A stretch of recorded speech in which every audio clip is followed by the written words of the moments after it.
नहीं, देखिए आज बुलाया था, आज हमें यही कहा गया था वकला को मेरे कि आना ज़रूरी है, इसलिए कि वो चार्ज फ्रेम करेंगे।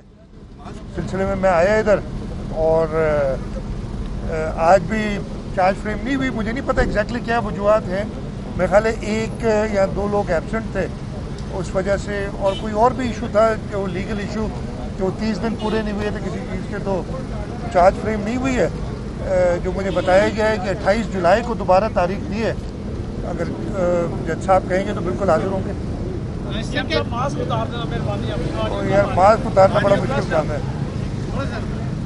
सर क्या कहेंगे जो जिस तरीके से सिंध असेंबली में भी अपोजिशन का किरदार है, कौमी असेंबली में भी जो शोर शराबा हो रहा है, क्या आप समझते हैं कि सियासत का रुख अब मार और बदतमीजी की तरफ जा रहा है? खासतौर पर आपने देखा होगा कि सिंध असेंबली में भी बहुत ज़्यादा शोर है, लोग चारपहिया लेने की कोशिश, ड्रोन डब्बा लेकर आने की कोशिश करते। क्या कहेंगे?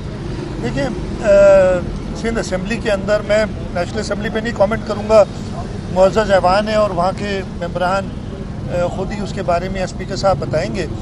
सिंध असेंबली में 15 जून को बजट पेश किया था। मेरे पास फाइनेंस का पोर्टफोलियो है और बजट पेश करने के वक्त जो अपोजिशन थी उन्होंने बहुत शोर शराबा डाला। उसके बावजूद जैसे ही बजट की डिबेट शुरू हुई, हमने खुद अप्रोच किया अपोजिशन को, स्पीकर साहब को अप्रोच किया कि जी हम चाहते हैं कि हर एक आदमी अपनी तकारीर करे और हुकूमत को भी मौका मिले कि वो जवाब दे। 3 दिन बड़े अच्छे माहौल में, बल्कि चौथे दिन तक बड़े अच्छे माहौल में, कोई प्रॉब्लम नहीं हुआ। चौथे दिन अचानक एक अपोजिशन की जमात ने शोर डाला और उसके बाद उन्होंने तरीक़ेकार ये कर दिया। अच्छा मैं आपको ये बता दूं कि हमारी असेंबली में जो डिबेट की रिक्वायरमेंट है वो 5 दिन है, मिनिमम 5 दिन, उससे बढ़ सकती है। तो 5वें दिन हमने डिबेट बढ़ाई 6ठे दिन की, ताकि हर एक को मौका मिले, और 6ठे दिन वाइंड अप होना था। लेकिन 5वें दिन जब वो हुआ तो उन्होंने फिर शोर हंगामा डाला, और वो शोर हंगामा डालने के बाद उनका तरीक़ाकार ये था कि अपोजिशन तो अपनी तकारीर कर रही थी, हुकूमत की तरफ से या ट्रेजरी बेंचेस की तरफ से कोई खड़ा होता था तो उसको तकरीर करने नहीं देते थे। हमने खुद स्पीकर साहब से ये शिकायत की, गिला किया कि जी ये तरीक़ाकार नहीं है कि अपोजिशन सिर्फ तकरीर करे और हम चुप करके सुने। हमने एक किसी को कुछ नहीं कहा, लेकिन जब गवर्नमेंट साइड तकरीर करे तो उसको ना करने तो आप मेहरबानी करके हाउस को इन ऑर्डर लाएं। स्पीकर साहब ने 5वें दिन बड़ी कोशिश की और उन्हें कहा कि, और मेरे जहाँ तक मुझे पता है उनको बुलाया भी और स्पीकर साहब से मिले भी अपोजिशन वाले, कि जी आप तकारीर करें, दोनों साइड्स करें। 6ठे दिन फिर उन्होंने वही किया जो आखिरी दिन था डिबेट का। वैसे तो 5वां आखिरी दिन था जो एक एक्सटेंडेड डे था, उसमें भी उनका यही तरीक़ाकार था कि जी गवर्नमेंट साइड से जो तकरीर करे, ट्रेजरी साइड से उसको तकरीर करने ना दें, और अपोजिशन वाले अपनी तकरीर, हम तो नहीं खलल डाल रहे थे किसी को भी।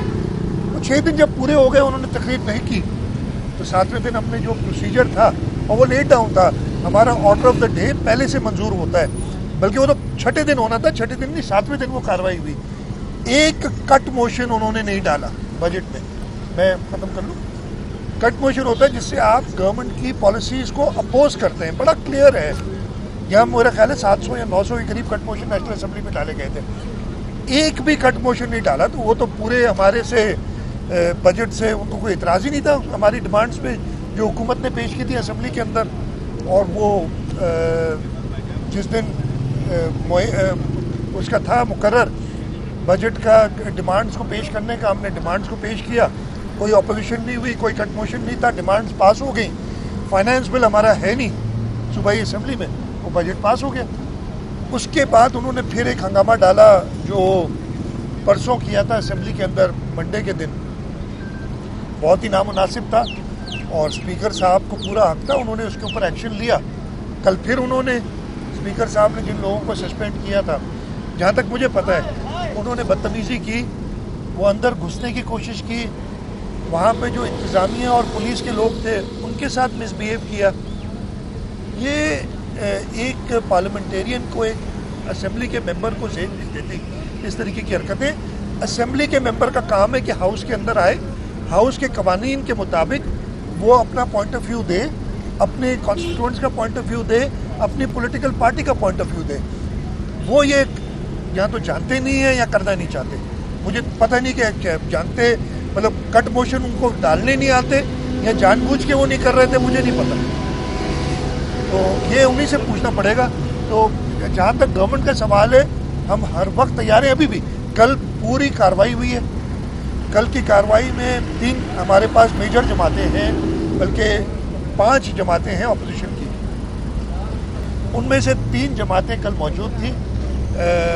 मुत्तहिदा कौमी मूवमेंट के लोग भी मौजूद थे, ग्रैंड डेमोक्रेटिक अलायंस के लोग भी मौजूद थे, TLP के लोग भी मौजूद थे। और वो बजट पे कल जो भी कार्रवाई थी, प्राइवेट मेंबर्स डे था, उसमें पूरी तरीके से डिबेट हुई और वो खुश असलूबी से हुआ। तो हम चाह रहे हैं कि असेंबली चले। इनका क्या मकसद है वो तो आप इन्हीं से पूछ सकते हैं। एहतसाब करने वाले इदारों के हवाले से कल बिलावल साहब ने कहा था कि उनके असासे चेक करें, आपको हदायत जारी होगी। सर ये बताइए किन किन इदारों के आप अफसरान और एहलकार का आप जो है डेटा चेक करेंगे, उनके असासे चेक करेंगे और चेक कौन करेगा सर? और ये कार्रवाई कब से शुरू होगी? हमारे जो प्रोविंशियल गवर्नमेंट के अंदर इदारे आते हैं और एहतसाब के हमारे पास भी एंटी करप्शन इस्टेब्लिशमेंट है। हम ऑलरेडी एक तरीक़ाकार है जिससे उनके एसेट्स देखते हैं, एसेट्स उनको जमा कराने होते हैं। उनको चेयरमैन साहब का की डायरेक्शन भी और हमें खुद भी करना चाहिए कि उनके एसेट्स हमारे पास जो सर्विसेज का महकमा होता है ना, सर्विसेज कहते हैं, सर्विस इन जनरल एडमिनिस्ट्रेशन में जो सर्विसेज का पार्ट है, उनका ये काम होता है कि रिकॉर्ड मेंटेन करें और वो देखें, वो करेंगे। साहब ये बताएं कि हरीम शाह ना तो सियासतदान है ना तो पब्लिक बैकग्राउंड है, लेकिन सिंध असेंबली में उसके बड़े चर्चे रहे, वजह क्या बनी? सिंध असेंबली में नहीं रहे, मैं करेक्ट करता हूँ, मीडिया में रहे चर्चे।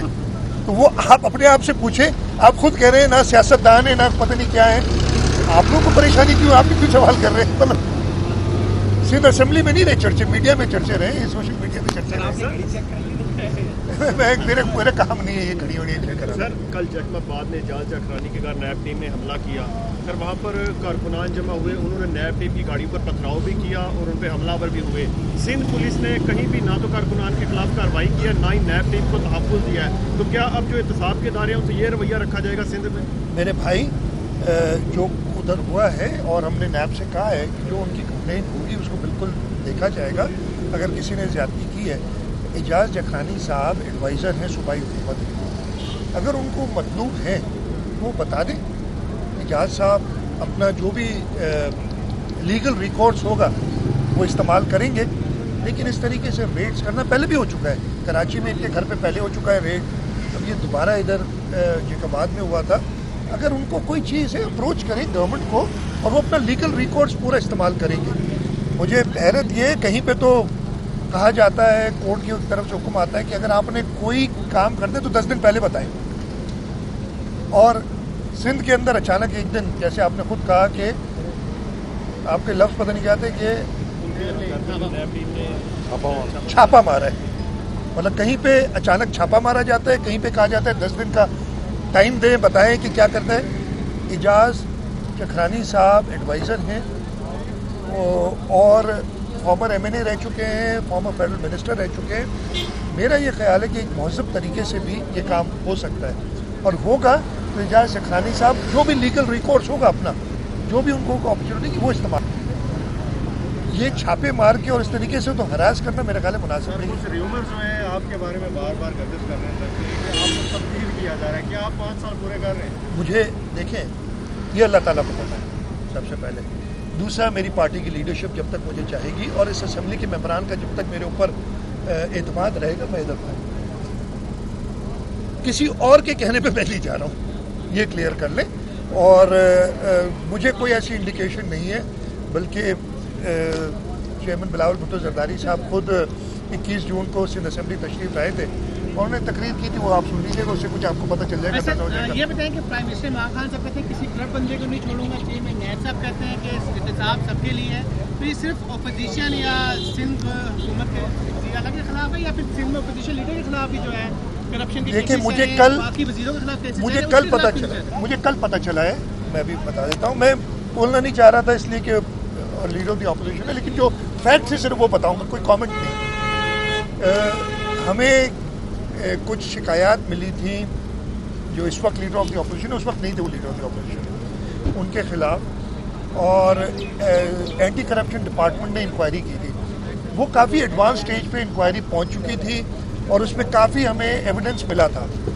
अचानक एक दिन नैब ने कहा कि जी ये इंक्वायरी हम करेंगे, और इसको 7-8 महीने हो गए, मुझे एग्जैक्ट डेट नहीं याद।